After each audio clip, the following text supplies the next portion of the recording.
Grabar. Sí. Listo, entonces como les estaba diciendo, vamos entonces a iniciar con nuestra clase pues ya apartada para el día de hoy. Una cordial bienvenida para todos, gracias por su puntualidad en la asistencia. Y bueno, sin más preámbulo, iniciemos. Ya tenemos abierta pues la parrilla de acceso. Si de pronto hay alguna persona de las que va a iniciar la primera clase, no se asuste. Esta es un grupo, pues, que bueno que estén acá. Si de pronto están acá alguna persona de los que va a iniciar mañana la primera clase, pues va adelantando temas, va mirando cómo es la dinámica de nuestras clases, de nuestras sesiones. Y bueno, listo. Esta es nuestra parrilla y nos vamos para el módulo. Estábamos revisando el consejero en adicciones de la PLAC, que les quedamos.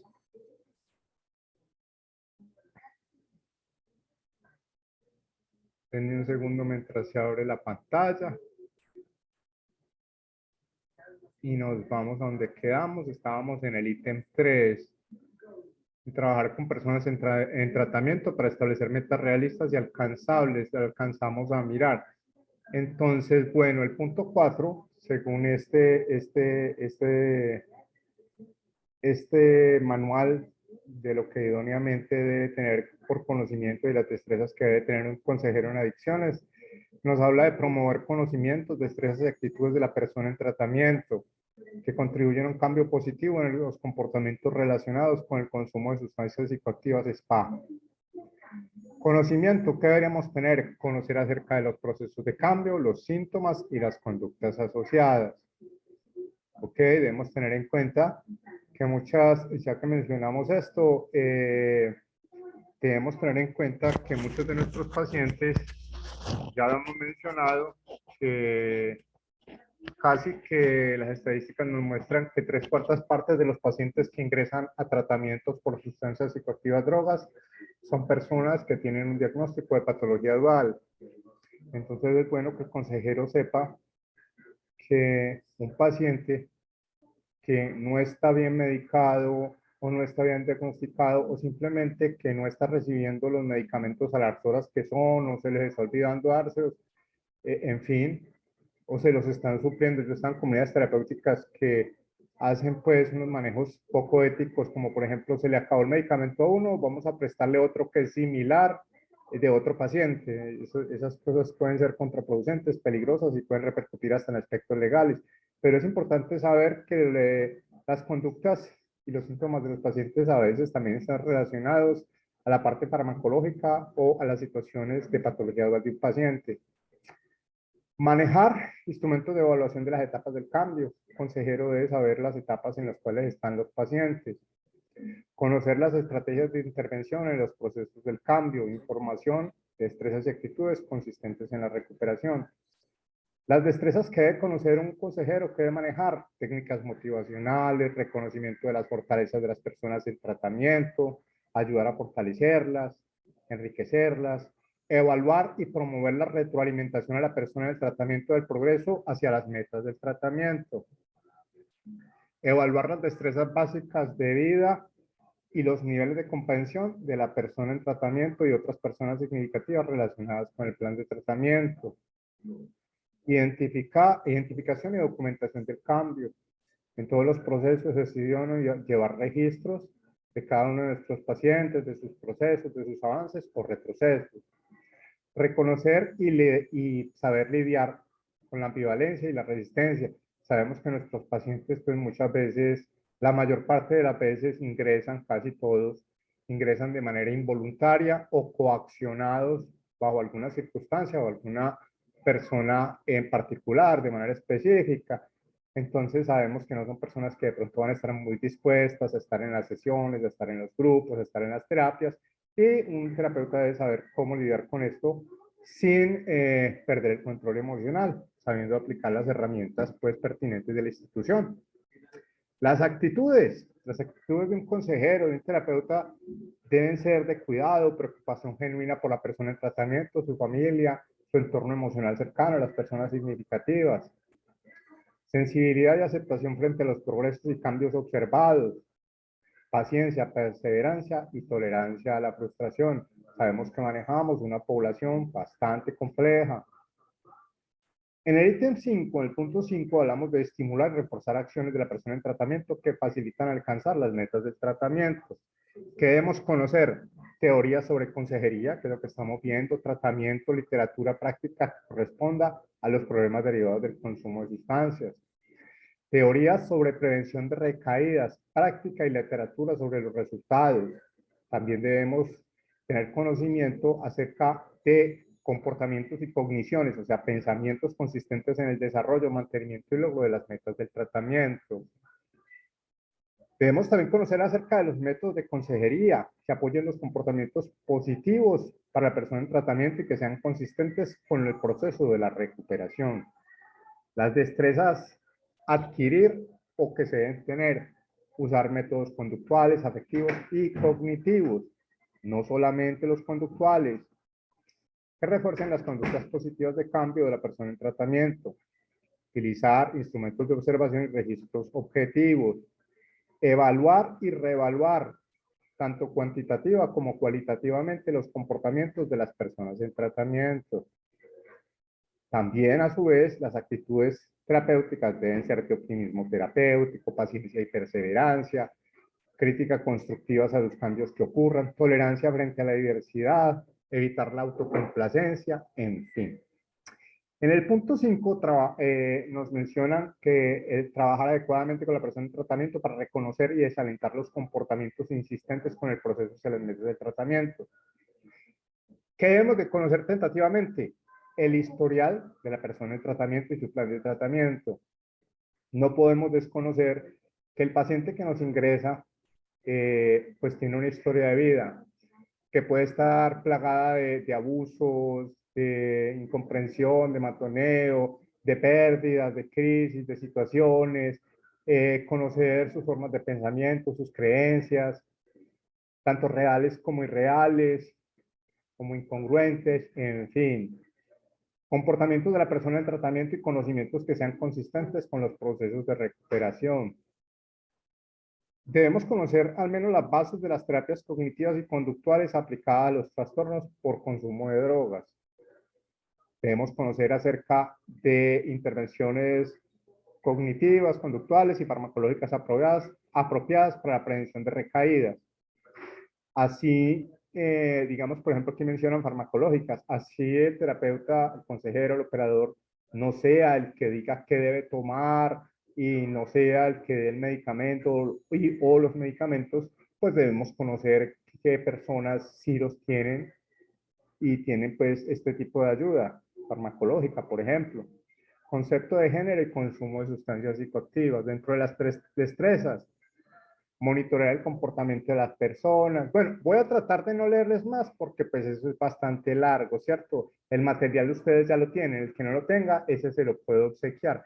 Entonces, más bien leamos los títulos y ustedes leen acerca de lo que deben tener tentativamente. En el séptimo apartado nos habla de reconocer cómo, cuándo y por qué involucrar a las personas significativas para enriquecer o apoyar el plan de tratamiento. Muchas veces, como les mencionaba, desconocemos, las instituciones muchas veces desconocen el beneficio y lo antagónico que es no involucrar a un familiar o a la familia o al menos un referente de su entorno emocional cercano. Entonces es importante saber cuándo, por ejemplo, hacer ir a la pareja, hacer ir a la familia, hacer un referente emocional para que nos ayude cuando una persona está flaqueando o que nos ayude pues a reforzar que el paciente se quede, que el paciente siga pues dentro del proceso de una manera idónea y asertiva. En el apartado 8 hablamos de promover el conocimiento, destrezas y actitudes de la persona en tratamiento consistentes con el mantenimiento de la salud y la prevención de enfermedades, ¿cierto? Ya nos hablan aquí pues de los cuidados de salud, de todos los mecanismos de seguridad a nivel de otros aspectos de salud fuera de la adicción. digamos que yo en las últimas instituciones que de pronto presté servicio hace poco, el año pasado, cuando ya estábamos en la pandemia, pues a veces hay que chuzar al operador, o decirle, vea, vienen las familias, pues hombre, hay que tener los protocolos por la institución y por la salud de los demás, ¿cierto? Protocolos, digamos, en este momento con lo de la pandemia, ¿cierto? El uso de tapabocas, la desinfección de manos, eso entre otras cosas. Tener, pues, cosas presentes, que no solamente el consejero tiene que únicamente desempeñarse en la labor de hacer cumplir las normas de la institución. Facilitar en el apartado 9, facilitar el desarrollo de las destrezas básicas de habilidades para la vida asociadas a la recuperación. Esto, habilidades para la vida, es algo que se debe trabajar mucho como parte de un paquete de prevención de recaídas.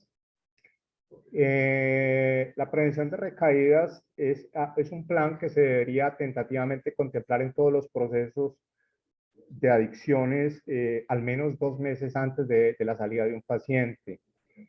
El plan de prevención de recaídas, que debe incluir esto de las habilidades para la vida. Eso lo vemos en el segundo nivel, más que todo. Bueno, el 10º punto nos habla de adaptar las estrategias de consejería a las características individuales de la persona, género, orientación sexual, nivel de desarrollo, cultura, descendencia étnica, edad, estado de salud, por ejemplo. Eso nos habla básicamente que el consejero debe estar en la capacidad de hablarle al paciente a su mismo nivel, ¿cierto? Como habrán personas que son culturalmente, pues tienen un nivel cultural y educativo, académico alto, pues habrán personas que no, ¿cierto? Entonces el consejero, el terapeuta debe tener la capacidad de hablarle en su mismo idioma y a su nivel a un paciente, tener en cuenta su idiosincrasia, tener en cuenta su religión, sus creencias, en fin, este tipo de cosas para utilizarlo en pro del beneficio del paciente y de los suyos y el tratamiento. En el apartado 11, nos estamos hablando de dar respuestas terapéuticas constructivas cuando el comportamiento de la persona en tratamiento es inconsistente con las metas de recuperación establecidas. O sea, saber reforzar desde la parte terapéutica cuando algo está fallando con el paciente y o con su proceso de rehabilitación. Aplicar destrezas para el manejo de crisis, ¿ok? Muchas veces el consejero no tiene, el terapeuta, el operador, no sabe qué hacer, no sabe qué hacer cuando hay un paciente que se desborda emocionalmente, quiere atacar a otro, o simplemente está en una crisis emocional, sea de depresión, sea de angustia, sea de excitación, sea lo que sea, debe tener principios, por ejemplo, siempre sería bueno que tomaran un cursito, nosotros lo tenemos, voy a ver si logro que en algunos de estos diplomados se los obsequien de primeros auxilios psicológicos. Hay personas que en algún momento, pues, hombre, se desestabilizan por la presión del grupo, por la presión de estar, pues, de pronto coartando sus libertades de un proceso de toda la reestructuración con todo lo complejo que ingiere. Entonces, saber cómo manejar en crisis, tener bases de primeros auxilios psicológicos sería idóneo, todos. Eso no es solo para un psicólogo. En el apartado 13 nos hablan de facilitar que la persona en tratamiento pueda identificar, seleccionar y practique estrategias que ayuden a reforzar el conocimiento, destrezas y actitudes necesarias para mantener el proceso de tratamiento y recaída. ¿Ok? Estrategias para favorecer conocimiento, tanto del tratamiento como de sus fortalezas interiores, como también de todas las cosas que de pronto el paciente desconoce de sí mismo, de sus áreas para fortalecerlas, entre otras cosas. Bueno, aquí ya nos habla, ya pasamos al numeral B, donde nos hablan de la consejería grupal. Ahorita les doy algo de eso, que lo tengo por acá apartado. En cuanto al trabajo grupal, describir, seleccionar y utilizar apropiadamente las estrategias de modelo culturalmente aceptados y adecuados para la consejería grupal con personas en tratamiento con problemas derivados del consumo de drogas, de sustancias psicoactivas, saber de las teorías de grupos, saber cómo manejar un grupo. En el segundo punto nos habla de llevar a cabo los pasos necesarios para formar un grupo que incluya, pero que no se limite a determinar el tipo de grupo, el propósito, el tamaño y el liderazgo, seleccionar los miembros, establecer metas del grupo, aclarar normas y reglas básicas de comportamiento para la participación, identificar resultados, determinar criterios y métodos para la terminación o graduación del grupo. En el punto 3 nos hablan de facilitar la entrada a los nuevos miembros y la transición de los miembros existentes. En el punto 4 nos habla de facilitar el crecimiento del grupo entre las reglas básicas establecidas y el movimiento hacia las metas grupales e individuales al usar métodos consistentes con el tipo de grupo. También nos habla de entender los conceptos de proceso y contenido y cambiar el enfoque del grupo cuando sea necesario para facilitar el movimiento del grupo hacia las metas establecidas. En el numeral 7 nos habla de describir y resumir el comportamiento de la persona en tratamiento dentro del grupo con el propósito de documentar su progreso e identificar las necesidades y aspectos que podrían requerir una modificación en el plan de tratamiento. Bueno, eso sería todo de este documento. Si alguien no lo tiene, se lo puedo compartir, me lo hace saber. También les quería hablar, y es parte de esto, que en algún momento mencionamos, creo que les compartí un documento en el cual hablaba que el método ya, hablando puntualmente de la comunidad terapéutica, la terapia formal y que va de la mano con la comunidad terapéutica es la terapia de confrontación. Entonces vamos a evaluar la terapia de confrontación y las terapias grupales. La comunidad terapéutica maneja mucho el aspecto grupal, entonces es bueno que conozcamos los aspectos básicos de lo mismo. Entonces empecemos por hablar de la terapia grupal.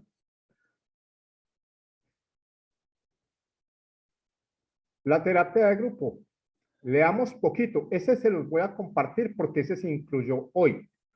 No sé por qué no estaba. Hoy estuve botándole corriente a la plataforma y mirando cosas y vi que no estaba. Y eso es importante. No sé si es que lo metieron en el segundo nivel. Pero bueno. Cuando hablamos de terapias de grupo, pues lo ideal es que sea un tratamiento multidisciplinar. O sea, múltiples disciplinas conjugadas para el beneficio del tratamiento y del paciente en general. Múltiples disciplinas quiere decir desde el operador, el psicólogo, el trabajo social, el médico, el psiquiatra, en fin. Los tratamientos suelen combinar la terapia individual como la ayuda o tratamiento farmacológico, la ayuda pues con medicamentos y la recomendación de grupos de apoyo para las personas que están afuera. ¿Ok? Eso es una parte. La terapia de grupo es el tratamiento más frecuentemente utilizado y empleado en el tratamiento de las adicciones.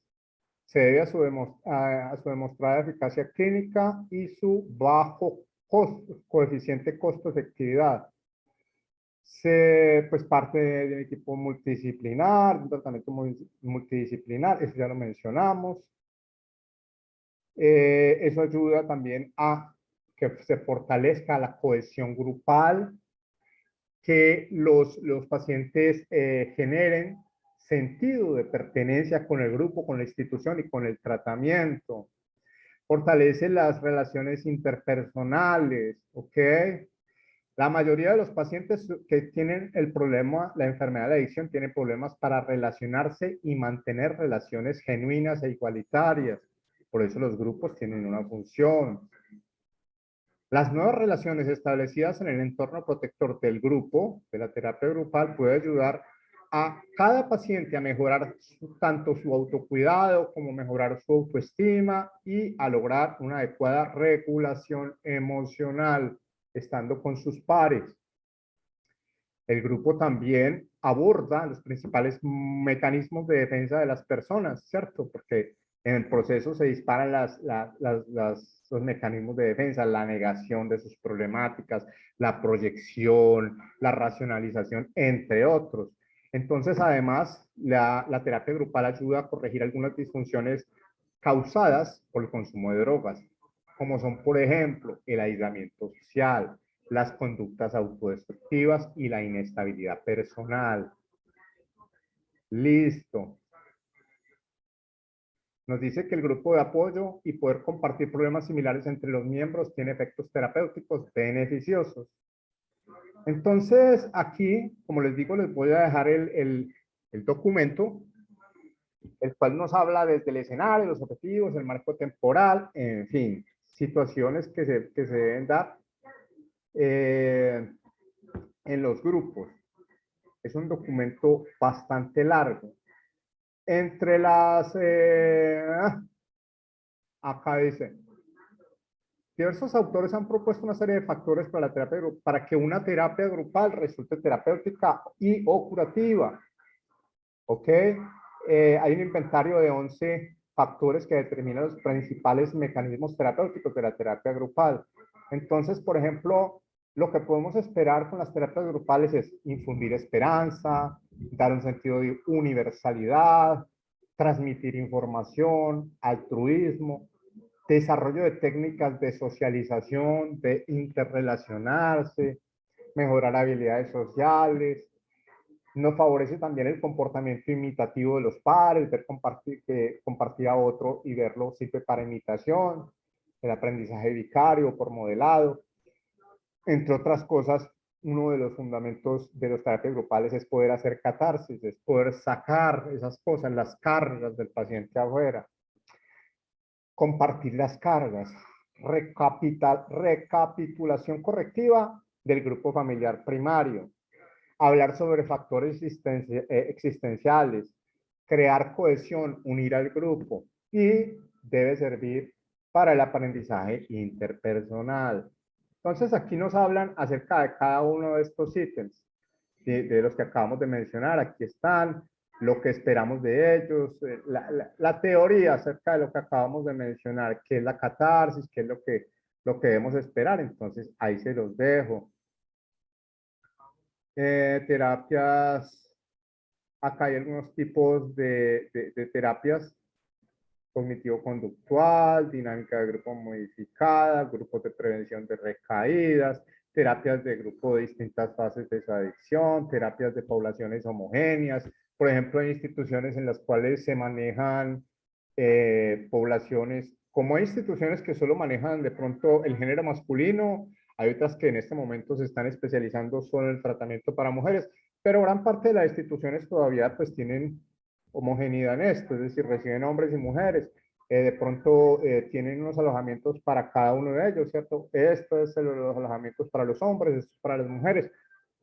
Y muchas veces los grupos se dividen en algunos momentos, que también es importante, sobre todo con las mujeres. Las mujeres son muy reacias a la hora de socializar, de externalizar sus problemáticas. La población femenina a veces es bastante compleja, aún entre ellas. Eso es como meter 5 gatos en un costal. Pero entonces, por eso a veces es bueno que las mujeres tengan su grupo aparte. Cuando yo trabajo institucionalmente, generalmente hago eso. Hago que sean grupos aparte para las mujeres solitas de ellas. Hay situaciones que las mujeres no comentarían en un grupo con facilidad, como por ejemplo la promiscuidad, embarazos, violaciones, situaciones sexuales que de pronto no pueden contemplar con sus pares masculinos, violencia intrafamiliares, violencias de pareja, en fin, hay muchas cosas que se pueden manejar manejando grupos aparte, grupos de autoayuda, de apoyo mutuo, en fin. Terapias de grupo, bueno, acá hay una serie de cosas ya a nivel grupal que ustedes pueden revisar si les sirve, en fin, ese es lo que comparto ahorita, la terapia grupal. La terapia grupal, ahora se los comparto a través del grupo. Listo, ¿qué más tenía yo para darles? Tenía para darles las competencias para la teoría. Por aquí hay algo que también metí hoy y es el estándar mexicano de competencias para el consejero en adicciones. Déjenme ver si es este el otro, el de Puerto Rico, Islas. Sí, bueno, acá hay unas competencias para el consejero de adicciones. Metí varias, otras que no estaban desde otros lineamientos de otros países. Entonces, le damos simplemente el índice temático por encima y nos vamos a algo que quiero que miremos abajo. Ese también se los voy a regalar. Fundamentos que debe tener, entender la adicción, vital que usted como consejero, vital como terapeuta, ya que estamos dándole como cierre al diplomado, ya hablamos sobre eso. La comprensión acerca de la adicción, usted no puede ser la rueda suelta, la arandela suelta por ahí, el tornillo suelto del engranaje del equipo terapéutico. Yo pienso que un consejero, un terapeuta que no tenga el mismo pensamiento, el mismo concepto, no maneja la misma teoría sobre lo que es la adicción, con las bases que se maneja en la institución, pues no tiene mucho sentido, ¿cierto? Debemos conocer qué es la adicción, el concepto de enfermedad, conocimiento vital. Un consejero debe, un terapeuta o un operador terapéutico debe conocer las bases y los fundamentos del tratamiento sobre el cual trabaja, ¿cierto? Como podremos trabajar siempre en comunidad terapéutica o teoterapéutica, podemos de pronto que nos trae, hay instituciones que están abriendo con consejeros del modelo Minnesota, o trabajar desde el modelo matriz, desde el modelo ambulatorio, o que sirva de apoyo como terapeuta en un modelo clínico hospitalario. Entonces, es importante que sepamos esto. Bueno, 50, 60. ¿Y dónde está? Yo lo he visto por acá. Bueno, vamos por acá las 50, 60. Nos pasa. Consejería. Bueno, no, esto es más o menos lo que vimos en el otro lado, ¿cierto? Lo que tenemos que tener los conocimientos de destreza para la consejería individual y para la consejería en grupo. Más bien miremos, es que en alguno de estos estaba algo que sí me interesa, que acá, 85. 85.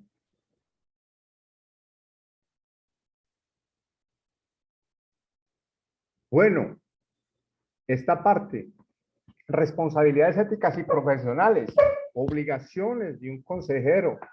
Estos son obligaciones dentro de sus deberes, dentro de los estándares de su conducta ética y comportamiento aceptados, dentro de la parte de su desarrollo y ejercicio profesional. Entonces estamos hablando primero, conocer los códigos de ética profesionales establecidos dentro de los que trabaja el consejero. Un consejero debe conocer el manual de convivencia de la institución, las normas de la institución, no asumir que porque viene a otra institución ya se las conoce todas, indagar, ver si hay lineamientos diferentes y sobre todo conocer los lineamientos acerca de lo que usted puede o no puede, de lo que debe y no debe hacer, más bien lo que puede y no puede hacer. Eh, Dentro de la ética profesional hay situaciones que no se cumplen muchas veces a cabalidad, como por ejemplo las relaciones afectivas y o sexuales. Eso no aplica solo para los pacientes, es también dentro de los profesionales y los terapeutas y todo con los pacientes. Eso no debería darse en un ambiente institucional, ¿ok? Eso es antiético, contraproducente para el paciente, para su tratamiento y contra la institución. Conocer acerca de las implicaciones que puede tener un mal manejo desde lo verbal o desde lo físico, atacar a un paciente, por ejemplo, o ponerle a hacer cosas que realmente vayan en contra de los derechos humanos o le vulnere los derechos a un paciente, por ejemplo, y eso se da todavía. Dos, mantenerse dentro de las leyes y reglamentos del país, de su estado, relacionados con el tratamiento.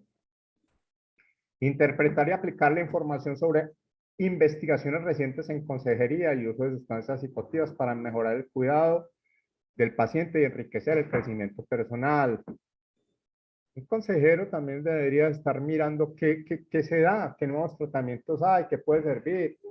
Hay muchas cosas que en este momento sirven y apoyan mucho en el segundo nivel nos vamos a dar cuenta que hay una serie de actividades. Nosotros nos casamos con un modelo de comunidad terapéutica que viene de generación tras generación, pero ciertamente que más allá de los grupos que de pronto conocemos, los tradicionales, las asambleas que conocemos, las tareas rutinarias que se hacen en comunidad terapéutica. Hay una serie de instrumentos, herramientas en cuanto a actividades con las cuales podemos fortalecer todo el material, todas las herramientas que le podemos brindar al paciente y al tratamiento como tal. ¿Qué más?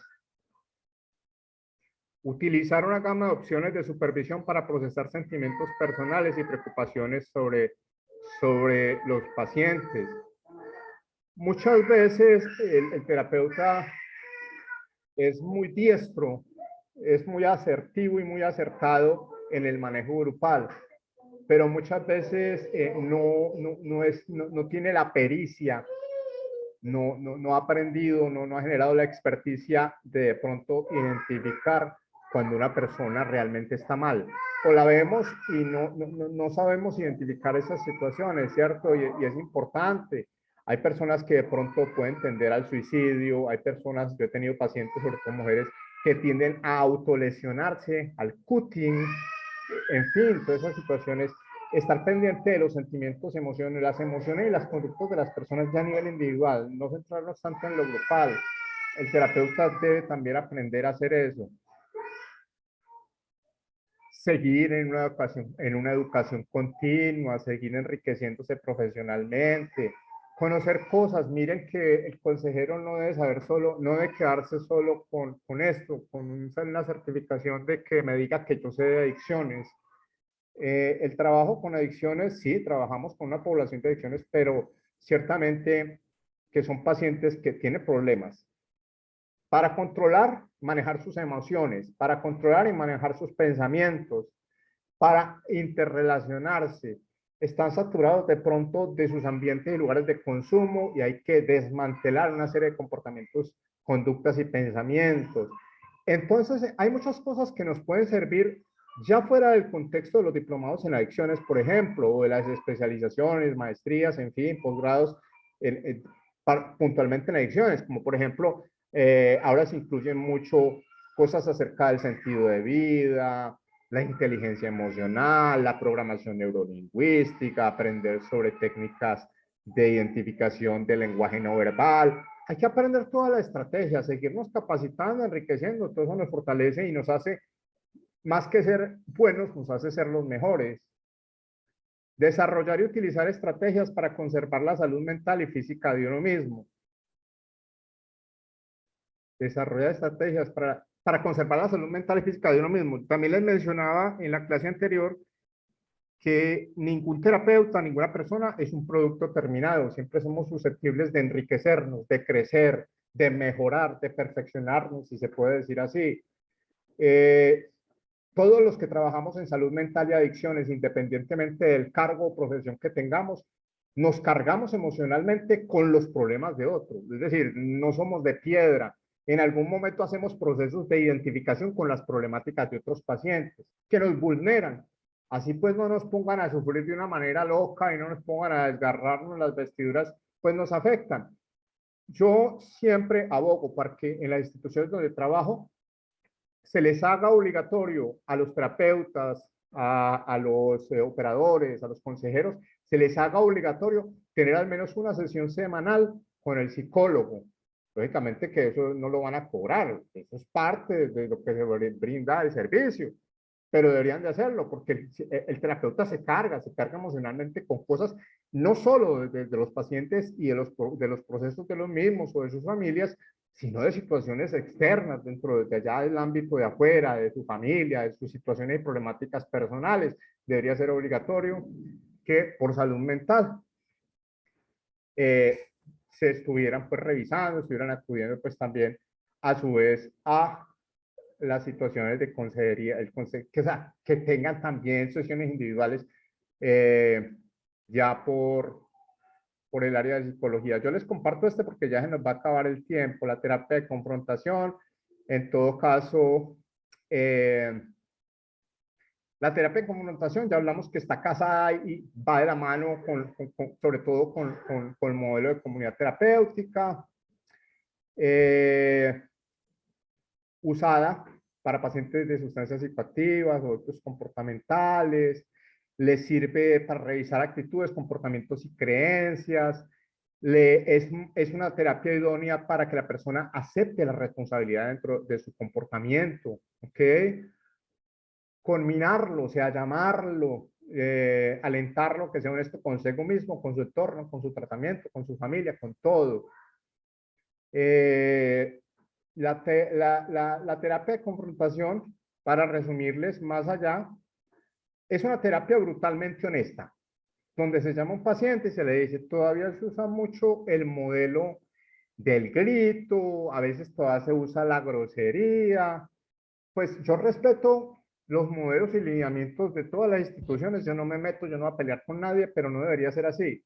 No debería ser así porque sobre todo las personas que ya han pasado por más de un tratamiento, ya saben cómo afrontar una terapia de confrontación, se bloquean.